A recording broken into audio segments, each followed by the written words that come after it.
মিমি চক্রবর্তীকে দেওয়া হলো ধর্ষণের হুমকি।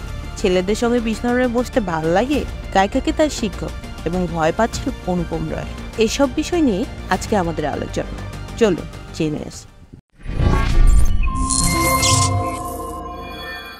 আরজিকর মেডিকেল কলেজ ও হাসপাতালে চিকিৎসক পড়ুয়ার মৃত্যুর প্রতিবাদে 14 আগস্ট মধ্যরাতে পথে নামলেন অভিনেত্রী মিমি চক্রবর্তী। চেয়েছিলেন মেয়েদের নিরাপত্তার অধিকার। এক সপ্তাহের মধ্যে সেই মিমিকেই সমাজ মাধ্যমে দেওয়া হলো সরাসরি ধর্ষণের হুমকি।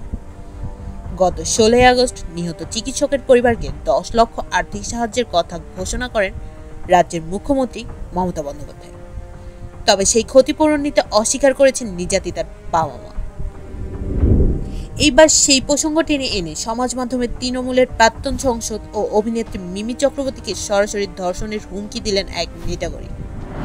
স্বভাবের দিক থেকে বরাবরই ডাকাবুকো মিমি নিজের দৃঢ় মত প্রকাশ করেন বিভিন্ন বিষয়ে। আরজিকর কাণ্ডে বিচার চেয়েও তাই পথে নামেন তিনি। তারপর তাকেই পেতে হলো ধর্ষণের হুমকি। এক নেটাগরিক তাকে লিখেন, আজ যদি এই ঘটনা মিমির সঙ্গে ঘটতো তাহলে কি করত? মিমির পরিবারকে 10 লক্ষ টাকা দিত নাকি? তাহলে মিমিকে আমার ঘরেই পাঠিয়ে দেওয়া হোক, আমি দিয়ে দেব 10 লাখ টাকা ওর পরিবারকে। এরই সঙ্গে কিছু অশ্লীল শব্দ ব্যবহার করেন ওই নেটাগরিক। মিমি নিজের এই পোস্ট কলকাতা পুলিশকে উল্লেখ করেছেন। তিনি লিখেন, এই কারণে আমরা লড়ছি। আমরা একজন মহিলার জন্য ন্যায় বিচার চাইছি, তাই না? এরা ধর্ষণের হুমকি দেওয়াটা যেন জলভাত করে ফেলেছে।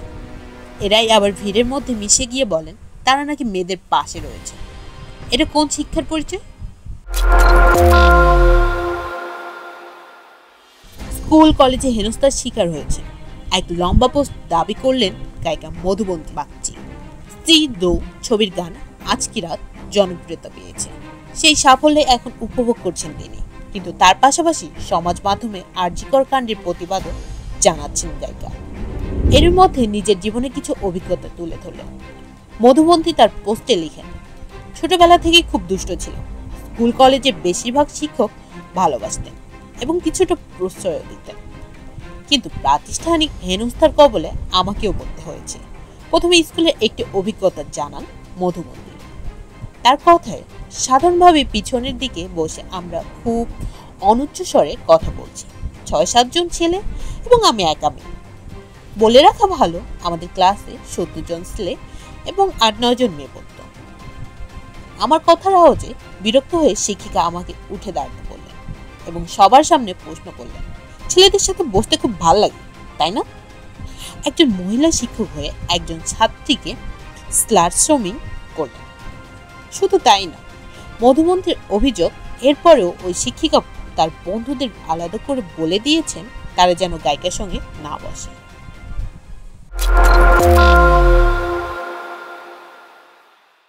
ভয় পাচ্ছেন অনুপম রায়, কারণ তিনি আস্থা হারিয়েছেন বিচার ব্যবস্থার উপর থেকে। তেমনই বক্তব্য তার সমাজ মাধ্যমে। এখানে তিনি যাদবপুর বিশ্ববিদ্যালয়ের ছাত্র মৃত্যুর কথা মনে করিয়ে দিয়েছেন। তার আফসোস, ছাত্র মৃত্যুর 1 বছর পার, তারপরেও দোষী চিহ্নিত হয়নি। এই সূত্র ধরে তিনি জানতে চেয়েছেন, আরজিকর মেডিকেল কলেজ হাসপাতালের তরুণী চিকিৎসকের মর্মান্তিক চলে যাওয়া 10 দিন হতে চলল। প্রচুর বিভ্রান্তি সৃষ্টি হয়েছে, কিন্তু বিচার আদৌ পাওয়া যাবে কি? তিনি বলেন, নীরব মোদি দোষী সকলে জানেন, তারপরেও তিনি বিদেশে বহাল তবিয়াতে রয়েছেন। তাকে গ্রেপ্তার করা যাচ্ছে না, এমনকি দেশেও ফেরত আনা যাচ্ছে না। এখান থেকেই তার পাল্টা জিজ্ঞাসা, এরপরেও কি করে তিনি বিচার ব্যবস্থার উপর ভরসা রাখবেন? এও বলেন, আজকে নারীর সঙ্গে নির্যাতনও কিন্তু রাজনৈতিক ফায়দা লোটার জন্য ব্যবহার করা হয়।